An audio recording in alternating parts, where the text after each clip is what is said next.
On the 80th anniversary of the liberation of Auschwitz comes an unprecedented exhibition about one of history's darkest moments. Auschwitz, not long ago, not far away, features more than 500 original objects, first-hand accounts, and survivor testimonies that tell the powerful story of the Auschwitz concentration camp, its history and legacy, and the underlying conditions that allowed the Holocaust to happen. On now exclusively at ROM. Tickets at rom.ca.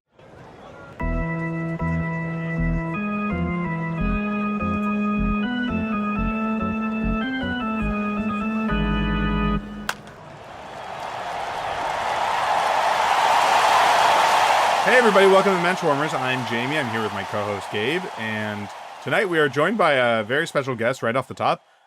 We are joined tonight by Matthew Leibl. Matthew is the new host of the CJN's new podcast, Not in Heaven. I assume a ongoing discussion about the oven of Achnai and related things. Matthew, thanks so much for joining us. Thanks. Yeah, Well, maybe we'll talk about the oven, the famous oven, but maybe not tonight. It's great to be here. Welcome to the Menschwarmers. I love it. I love the name of your podcast. This is great. That's probably the most common feedback we get. After that, what happens? Does it go varying responses after there's that? often the question of how have you kept it going this long, and what do you talk about, and really? I would say the number one piece of feedback or request that we get is like my son's 14 and under house league team accomplished something. Will you talk about that? And we're like, maybe, probably not though. But there's always news. There's always news and sports, as you know, that's going on. So Matthew, we have you on in part because there's some rebranding and rejiggering and new shows happening with the CJN. So can you tell us a little bit about who you are and what the new show Not in Heaven is all about? Yeah, right on, for sure. I'm, I guess, a co-host, like a panelist on this new show. It used to be Bonjour Chai, but they've reimagined it now. And the host is Avi Feingold, who's, I guess, a Montrealer living in Chicago. And the other panelist with me is Yedida Eisenstadt, who is a recovering professor, she says, and now studying to become a rabbi, Torontonian living in D.C. I'm living in Winnipeg, where I'm a freelance rabbi. You sort of have an interesting background for a rabbi. You had a ecclesiastical life, from what we understand. I don't know if I'm in my current. Am I currently in my ecclesiastical life? I guess so. the general holiness of it. I appreciate you saying that. I like to think I've had an interesting path. I spent 6 years working for TSN Radio in Winnipeg as a broadcaster, an on-air announcer, a host. Right. I was the main host for the last couple of years before I guess I retired of the morning show on the TSN Winnipeg station. Now, when I left in 2016, the station was going strong. We had the rights to the Jets. Things were going great. We had multiple local shows. Things have changed. We lost the rights several years after I left, and the station's folded. So it doesn't exist anymore. But for a 10-year period, there was a TSN radio station in Winnipeg, and it just worked out that I got in at the very beginning on the ground level, kind of fresh out of journalism school. And in that time, the Jets came back, and we had show. It was amazing. It was shows, and so I got to. And I'm from Winnipeg, so I got to be a hometown kid on the air. And then, of course, did the most logical thing that anybody in my position would do. I said, no, thank you to the dream job continuing. I'm going to go be a rabbi. Mm-hmm.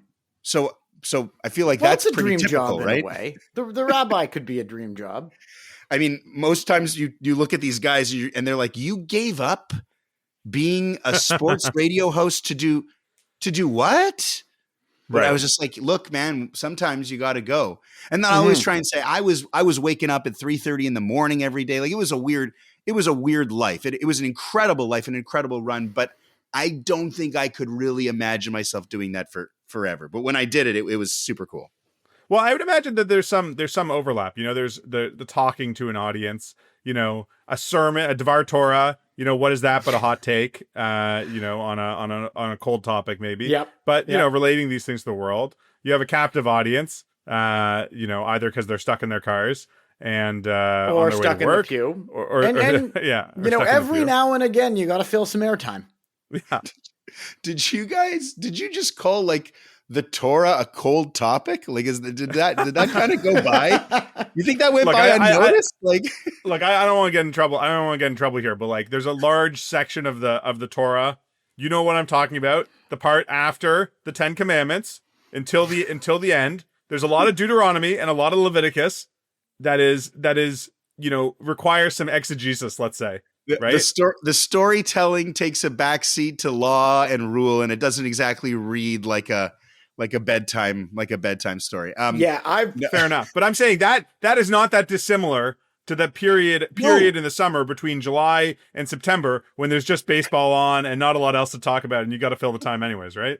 He's like, I remember days on the radio in July where our boss would kind of say, "So what Jets topic do you guys have for today?" And I was like, "Are you serious?" They're like, the audience in Winnipeg needs some kind of Jets content. I'm like, it's July 12th. So what is your sport of choice, outside of hockey? Right. I mean, especially now during a playoff run and everything, but when you're in Winnipeg, the Jets they're a huge thing. I mean, for me personally, I was a little kid. I was about 11 years old when the Jets the first time around left and went to Phoenix of all places. I mean, that was a tough thing to live through in our town. Like that was a really tough thing to live through. So that's a big part of like my sports fandom. After that, I kind of went away from hockey and I got really, really into baseball. Baseball was always kind of my big thing. The Jays were great when I was 6-7 years old. And so everyone knows Joe Carter, Alomar, Oy-lers, like everyone really got into it then, and you're playing baseball in the summers. But I actually grew up on a very healthy dose of kind of Minnesota Twins from the 60s and 70s lore, because to drive from Winnipeg to Minnie, 6-7 hours, and my Zeta and my uncles, like in the 60s, there were no Blue Jays. Like the Jays were not a team, and the Twins had amazing teams. I mean, they went to World Series against the Dodgers, they went to the ALCS against the Baltimore Orioles, and my uncles would tell these incredible stories about seeing Harmon Killebrew and Tony Oliva and Rod Carew, and like incredible stories. And Mike Cuellar hit this grand slam in the 1969 ALCS that sunk the Twins, and they hated Mike Cuellar, like all these great stories. And so I remember going down to see games with my Zeta in Minneapolis. And so there was just like a magic with the baseball. And then kind of in tribute to my Zeta, when he was sort of sick, actually, I did a trip after journalism school. I went to visit every major league ballpark in one summer and see a game. Wow. And that was, it was amazing. I didn't even have a car. Like I kind of had to find bus trips and train trips and flights here and there. And I found places to stay so I could keep the cost of it down. I mean, it was epic. It was really wonderful. And that so baseball is always that's amazing. I mean, amazing. I was going to say that's a hard enough trip to do if you're driving from everywhere. But if you're cobbling it together, I mean, did you do it all in one shot, or was it, see a few stadiums and then go back home, or see a few more? I was on the road for 77 days. Wow. Yeah. I was moving every like day for sure, every couple of days for sure. Yeah. That's amazing. What was your favorite ballpark, or what were some of your favorite ballparks? I always tell people the ballpark in Pittsburgh. Yeah, I went a couple years ago. It's fantastic. Yeah, so you guys agree? I was once at Pittsburgh's Jewish Heritage Night. That's super cool. I didn't know that they had one. I love the Pittsburgh Stadium, and they had like a couple of synagogue choirs sing, and they had Pirates hats that just had a Magen David on the side. It was a proud day for our people in Pittsburgh. That's a beautiful ballpark. Did you notice anything particularly Jewish throughout your travels of any other ballpark? No, but the nature of my particular journey was that it had like a spiritual kind of pilgrimage. This was when I was 23. This was long before I had any inkling of ever being any kind of rabbi. Sure. Like I'm already kind of an outside the box, more liberal kind of DIY kind of rabbi in a lot of situations like these days. But back then I had no inkling of that whatsoever. And yet, because I needed to kind of find places to stay, I was using every connection I had. I had this side job at the synagogue, and one of the rabbis reached out to like a network, and I stayed with a whole bunch of random, never met before rabbis in cities on my journey. Wow. There you go. that is pretty amazing. And I mean, I think that's a real I mean, you were doing it for, recreation or connecting with baseball and all that. But, I think there's just some similarity to that from a lot of, sort of immigration stories that we've heard from Jews over the years of like, I knocked on the door and said, are there Jews in town, and found someone to put me up. It's amazing that tradition lives on in one way or another. I think that's something you can usually count on.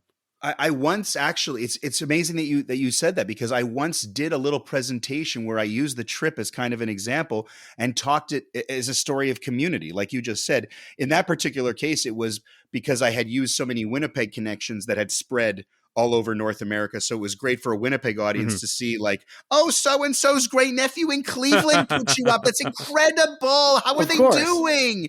But it's like exactly like you said, like this network that have made it possible for me to kind of fulfill this lifelong dream. Everybody just kind of had a couch. Like, it was incredible. And how do all of the rabbis communicate with each other? I assume some sort of like relay shofar network that goes from hill to hill across the Great Plains of America.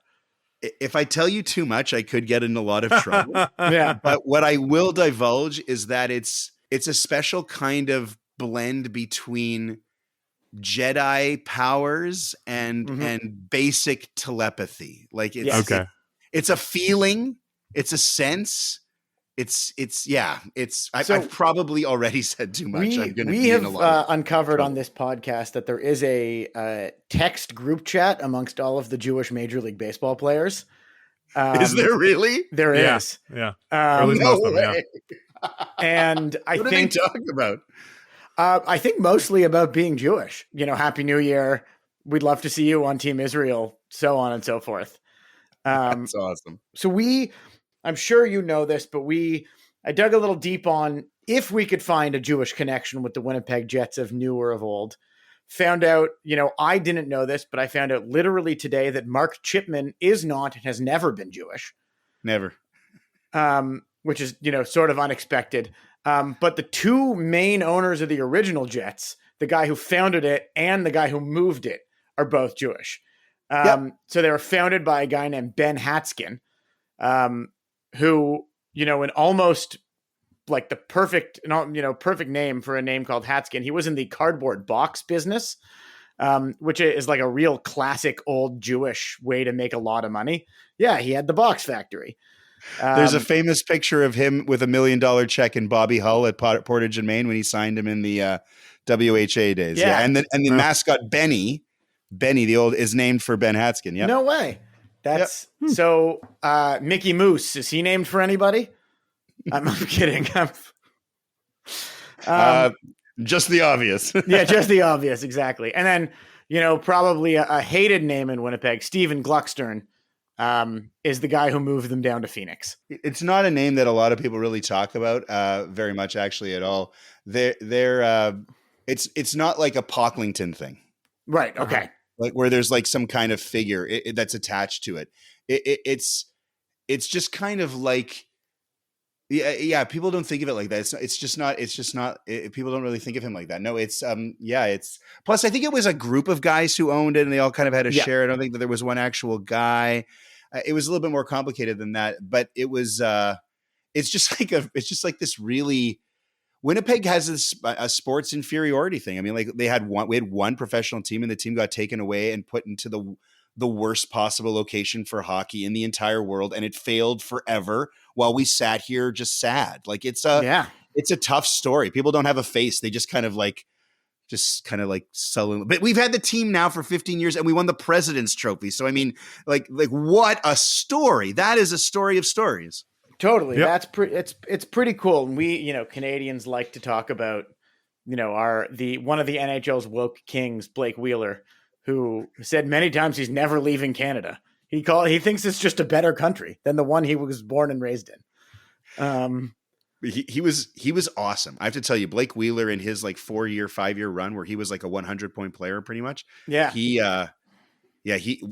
matured. He was a really strong player. Towards the end, I think his leadership became a bit of an issue locally, and him moving on was necessary. I mean, they bought him out, didn't they? Yeah.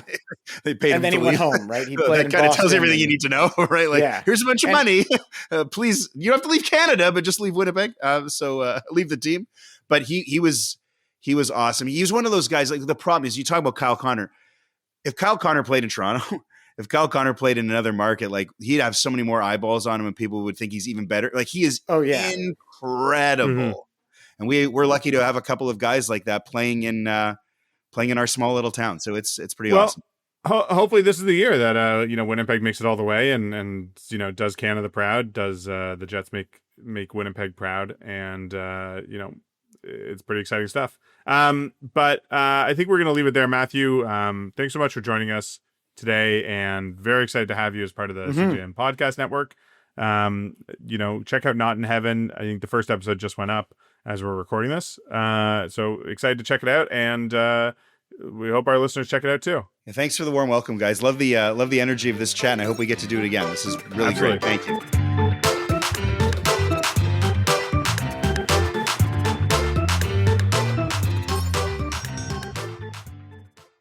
On the 80th anniversary of the liberation of Auschwitz comes an unprecedented exhibition about one of history's darkest moments. Auschwitz, Not Long Ago, Not Far Away, features more than 500 original objects, first-hand accounts, and survivor testimonies that tell the powerful story of the Auschwitz concentration camp, its history and legacy, and the underlying conditions that allowed the Holocaust to happen. On now exclusively at ROM. Tickets at rom.ca.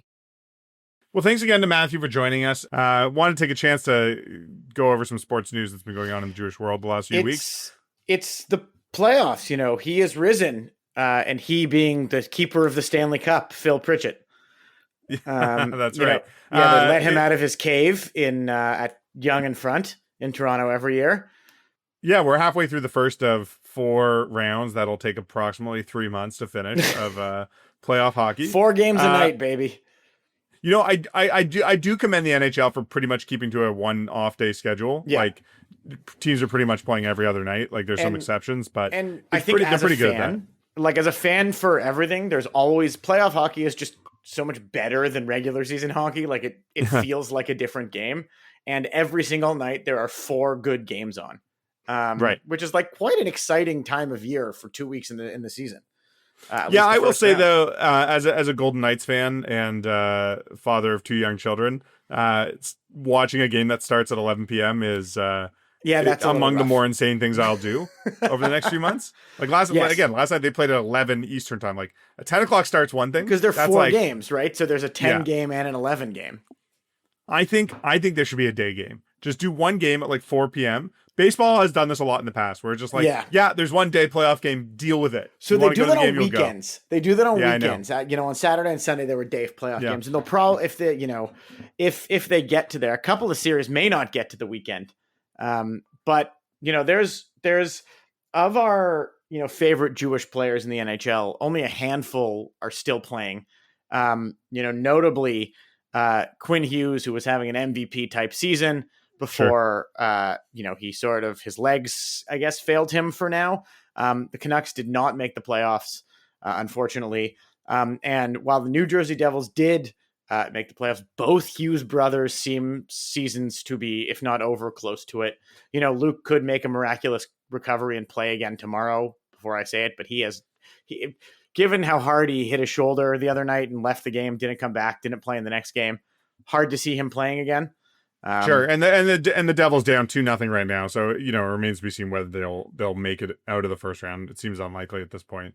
Does seem so unlikely. Not a great 2025 for the Hughes brothers in terms of their playoff success. Adam Fox, another one, who's perpetually on our radar. New York Rangers just didn't quite have the year that they were hoping for. I think didn't make the playoffs this year. Came in as a cup contender and didn't make the playoffs, which is unfortunate. But on the other side, on the Western Conference, a couple of local boys playing at the Edmonton Oilers, trying to take them over the hump this year. Zach Hyman had another good season, and is I guess aiming to be their playoff leading scorer again. And their deadline pickup, Jake Walman, who is I guess a Thornhiller. The Jake Walman story I heard from a fellow parent at daycare. He knows about the show. We were chatting about it. He said he grew up on the same street as Jake Walman. And Jake Walman was the best hockey player on the street when he was 6 years old. Makes sense. I mean, Yeah. probably competing against older kids, so that's impressive that he was so good. Yeah, Zach scored in game 1 against the Kings. I can't remember if it was the I think it was their 4th goal. They came back from 5-1 or whatever. They came back from 4-0 and then 5-1. Yeah. Yeah, exactly. And Zach scored the 4th goal with 2 minutes left. McDavid then tied it up, and then they lost with a minute left. Hockey's crazy. It do be like that. It is very unfortunate. They were very close, but yes. He also got a minor for an illegal check to the head. So, good to see Zach out there, not taking any shit. Yeah, that's true. So yeah, I would say that's like the Jewish sporting interest in this playoffs. Like if you want to cheer for the team that has the most Jews, it's the Oilers. The Hanukkah boys. Trying to make it good in the Western Conference and see if they can come out. But there's another player in the Western Conference who just made his debut, which is pretty amazing. And I'm talking, rare, of course, NHL playoff debut. Like your playoff debut is your NHL debut. But that's just how good Zeev Boyum has been. He's got a lot of double vowels in his name, and I would call him Zev Buim, but yeah, it seems that's not what it's like. I think we've already been over this, and we're going to go over it again. It is Z-E-E-V, Z-double-E-V. Is there an apostrophe in the... As far as I can tell, there isn't, but okay. It's his mom's Israeli. That's pretty Israeli name. I would think it would be Zev. Zeev is otter, but I can also understand him saying, just call me Zeev. That's right. Just, totally. And then, again, I think his last name is probably most phonetically properly pronounced Buyam. Yeah. But again, they're going to call him Buyam. They're going to find a way. Or Boyum. By the way, a second ago you said Zev is otter. It's actually wolf. I said it was otter. No, you said the word otter as DD, and never mind. That's that's our pun corner for today.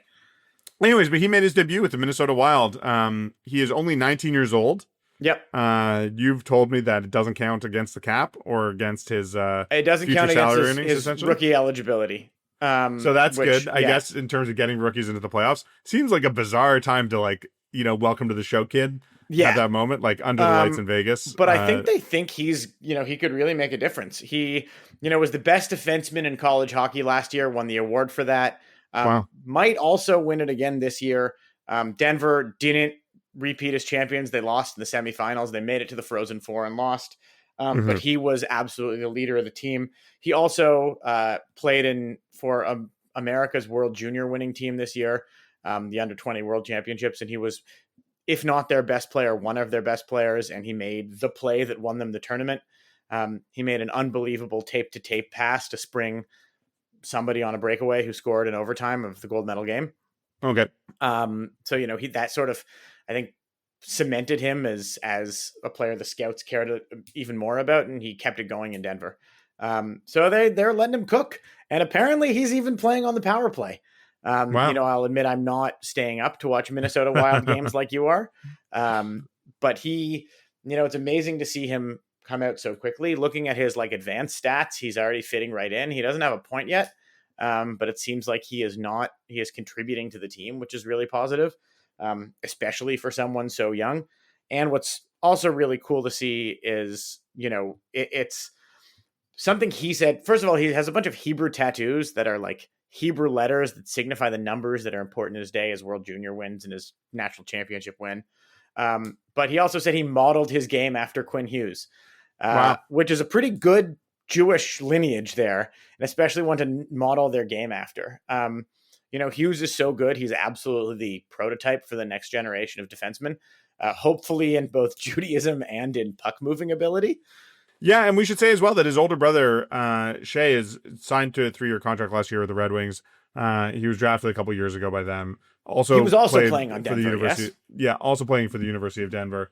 But he was, the 36th overall pick in 2021. That suggests to me that he's going to get a shot at some point. Again, he's only 22 years old, so lots of time left for him to make it with the Red Wings as they're, I guess, continuing to rebuild over the next couple of years.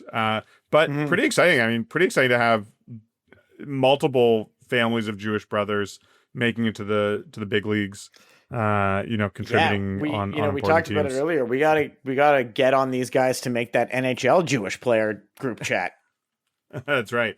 I think the rules. Someone told us that the rules are a little different. I think for hockey, that they couldn't have an Israeli hockey team composed of American Jews and Canadian Jews the way World Baseball Classic has done. But maybe we'll get enough people on the bench someday to change that law. That's true. I don't know what it takes. I don't know who the IIHF board is. I assume European bureaucrats who control I was about to say, all sports. I assume relatively anti-Semitic Swiss people. That would be my guess. Right. Though, Gary Bettman, obviously a member of the tribe, we should get him on the horn and see if he's interested in this rule. Making this happen and getting an Israeli team together full of pros. Well, pretty exciting stuff in the NHL. We will see how it goes for our Jewish players. And, I think I'm cheering on the Oilers as a Canadian, as a Jew. Always great to see Zach Hyman especially contribute. And he was the playoff leading goal scorer last year. Obviously the Oilers made it to the finals and lost in the 7th game. But if he can pot a few more, then they'll have a chance to beat the Kings and move on and potentially make it back. I mean, the Panthers won last year after losing the year before. Yep. It's amazing that can happen, given that you have to play an extra 20 odd games. Yeah, it's insane. that doesn't take a toll. But again, I think the Oilers are probably second or third favorites to come out of the West right now. Totally. It's LA won the first game against Edmonton each of the last 2 years, and Edmonton came back to win the series. They also almost came back to win this game. I am not worried about the Oilers. I am a little worried about the mileage. I guess the fact that all of their best players are still only like 27, being Connor McDavid and Draisaitl, like they can play 100 games in a year apparently. Right. But the question remains, can they do it now? They've sort of sputtered through a bunch of the season. Goaltending remains a question. I saw a good meme today that said the Kings have discovered Stuart Skinner's weakness, which is stopping the puck. Anyway, we'll follow up with Hyman and Walman soon. No question. Follow up with you about it. Let's just go over a few other news items in the last few weeks I want to talk about. We talked extensively about the very Jewish Final Four, the 3 Jewish coaches who were competing for it, and one of them did end up winning. It wasn't an all Jewish final, as Houston put away John Shire's Duke team in a crazy upset. But Todd Golden's Florida squad came out with a championship. Pretty impressive showing for him. Did they call them the Golden Boys from Florida? They should have. I don't think so. Once upon a time, like you used to be able to get your name as like the team's name, like the Cleveland Naps. I think before they were the Spiders and before they were the Indians, I guess after the Spiders, like they were the Naps. They were named after Nap Lajoie, the legendary hitter. But like these and don't days, forget the Spiders named after Spider whatever. Jack Nicklaus was called the Golden Bear because that was his like high school team, I think, right? So it's like that nickname just stuck. But that's a cool thing to happen. So like if they were just like, we're the Golden Gators from now on. Like don't think about it too much, but like we're gonna be the Golden Gators for a little while. The Tods, the Florida Tods, the Tods. And the NBA draft lottery is coming up, and it looks like there's gonna be 2 Jewish players picked in the first round. Both Danny Wolf at Michigan, formerly of Yale, who has played for Israel's national team, and Ben Saraf, who's coming out of Israel. He's only 19 years old, hasn't played collegiate ball, but has been a contributor for his German team that he's playing for, Radio Farm Ulm.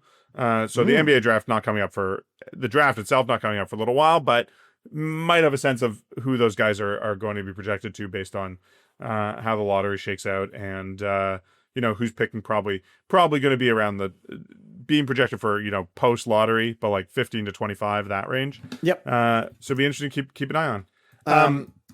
As we're talking about this, simply the NFL draft is tomorrow. We're recording this tomorrow. It'll probably come out. We're recording this on Wednesday. It'll probably be over, by the time you all hear this.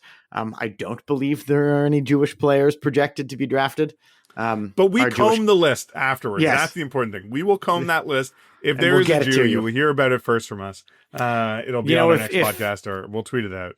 Exactly. If somebody named, Eckstein gets drafted or a Biderman, we'll be the first to let you know. Yeah. And one other thing I wanted to mention, we didn't have a chance to talk about last time we were here. The Masters occurred a few weeks ago. Very exciting for everyone, I think, cheering on Rory McIlroy. I think golf fans everywhere were excited about that. But one thing I did notice that I want to mark as an occasion was that, as far as I could tell, and I went back pretty far to confirm this was the first Masters that had 3 Jewish players competing. Max Homa, Daniel Berger, Max Grazerman all made the cut. Max Homa, his first cut in like 10 months, finished up in 12th place. Which means he's back next year, no matter what. Yeah, exactly. So he gets an exemption for that. Max Grazerman, it was his first Masters, it was his Masters debut. He was a little shaky. He had a 75 on Friday and a 74 on Sunday. Just sort of sneaked into the cut. But had a decent round altogether, finished in 32nd. And Daniel Berger, back from his back injury, I think he is like fully back to playing the golf that he was Berger's playing before. having a terrific year. He has, I think, 6 straight top 25s. Like, he is back where he was before, and which means he can win any week. Absolutely. Which is really terrific.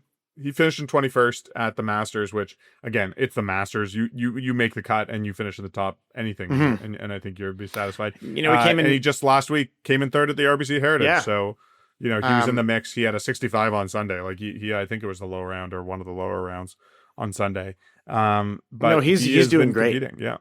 So I don't believe he's playing this week. Obviously we're hoping it's a team event for the Daniel Berger, Max Greiserman buddies. It would be nice to have a Jewish 2-ball at the Zurich Classic. Yeah. I don't know if any of the guys that I just mentioned are playing. I know Homer's played it in the past, but I don't believe he's playing it this time. Berger's up to 29th in the world. So we can get on that. As you mentioned, by the way, the Zurich Classic of New Orleans. Do you think on the European tour there's a New Orleans Classic of Zurich? That's a good question. I hope that there's like Canadian and American cities that are just like used as product names in other parts of the world that we never think about, where it's just like, the company that makes kayaks, that's the Toronto Corporation, whatever, something like that. I'm sure that happens here and there, but probably not that much. Or we would know about it, but I don't think. I mean, Zurich's an insurance company, I think, right? So that they, what their connection is to Zurich, Switzerland, I have no idea. I wouldn't be surprised if it's named after like a town in Illinois or something like that. Totally, or Steven Zurich, who founded it. Right. Exactly. So, Greiserman is playing. And it is the only Jew in the group, or at least in the field, playing with Nico Echevarria, and Nico is my Jewish nephew's name. So there, you've got some sort of connection there. I don't know what the connection is. They've tried to pair people up, I think, based on like nationality and like usually like they live near each other or they're college friends or something like that. I don't know. I mean, I guess they both was Echevarria on the Corn Ferry last year. They might just know each other, right? They might just be friends. Or nothing. And you think about Berger played with Nelly Korda at the mixed gender event last year because their dads were friends. So anything like that could happen. That's good. We should say Andrew Novak, who lost in a playoff last week, is not Jewish. Friend of the pod, Andrew Novak. He did respond to a message from Jamie asking responded if he to was our Jewish. request about whether or not he was Jewish, and he said he very, wasn't, very quickly. Yeah, very nicely. And so, anyways, there are 3 Jewish golfers who are playing pretty good golf right now. I'm hoping for some wins before the end of the year. I'm hoping Max Homa has turned the corner and is going to be competing. We should mention, 3 Jewish golfers in the Masters. Probably the only time in history 3 Jewish people have played Augusta in the same weekend. I don't think that's true. One, because I know that there are some Jewish members. Yes, I assume there are a couple. And there have always been. I think it's never been like restricted or anything like that. I think, it was certainly restricted against women and black people. Absolutely. I don't know that Jews are ever excluded per se. And I just feel like there's always been enough like Jewish Southern, like Atlanta billionaires, leaders. like Arthur Blank has been around for a long time. Although maybe he was maybe the not, one maybe they not let quite in. long enough to have been one of the original members. But honestly, I feel like they're like, given its proximity to Atlanta, I'm sure there were people from New Orleans, even like Memphis or just like there have been successful Jews in the South who I would think would have been members at some point. This actually, speaking of successful Southern Jews, and we can lead with this. I like you, am a patron of the PJ Library. And I say patron as in we donate some money and they send us books. But on the back, I've noticed the Arthur M. Blank Foundation. That's right. Is one of the names on the back. Our children's, Tu B'Shvat and Lag Bomer themed books that we get for free. Exactly. Like he is responsible for the Mitzvah Fairy, the book coming into my house. The owner of the Atlanta Falcons, we're talking about, by the way. Yeah. Football team is Jewish. Arthur Blank also owns the retail chain PGA Tour Superstore. So that's his other sports connection. Yeah. So exciting to see at the Masters, and we'll, keep an eye on Jewish golf things going on this year. As always, we are brought to you by the Canadian Jewish News. We're part of the Canadian Jewish News podcast network, which is new and expanded and changed and exciting. If you have been subscribed to things in the past, I think your subscriptions are ongoing, but check them because there's new shows. Not in Heaven, the Jewish Angle, and the CJN Daily is ongoing. And you didn't hear from us, but might have some rebranding in the future as well. The stalwart of the CJN podcast network, going on low these 6 years, Gabe. 6 years we've been doing this for. Can you believe that? Is the Menschwarmers, where we were doing our best to give you everything you need to know about Jews and sports, and pretty amazing that we've stuck it around. We've just kept doing this, and we had a break when the CJN was not publishing for a period of time, but we were there when they started doing podcasts, and we'll be there when they until the very bitter end. We'll be there exactly right till the bitter as far end. As I know, the show is not yet for sale, so if and when it is, you'll be the first to know.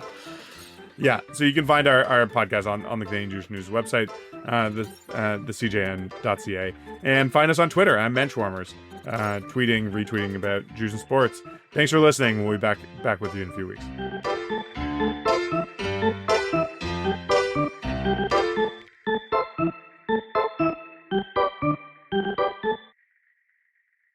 On the 80th anniversary of the liberation of Auschwitz comes an unprecedented exhibition about one of history's darkest moments. Auschwitz, Not Long Ago, Not Far Away, features more than 500 original objects, first-hand accounts, and survivor testimonies that tell the powerful story of the Auschwitz concentration camp, its history and legacy, and the underlying conditions that allowed the Holocaust to happen. On now exclusively at ROM. Tickets at rom.ca.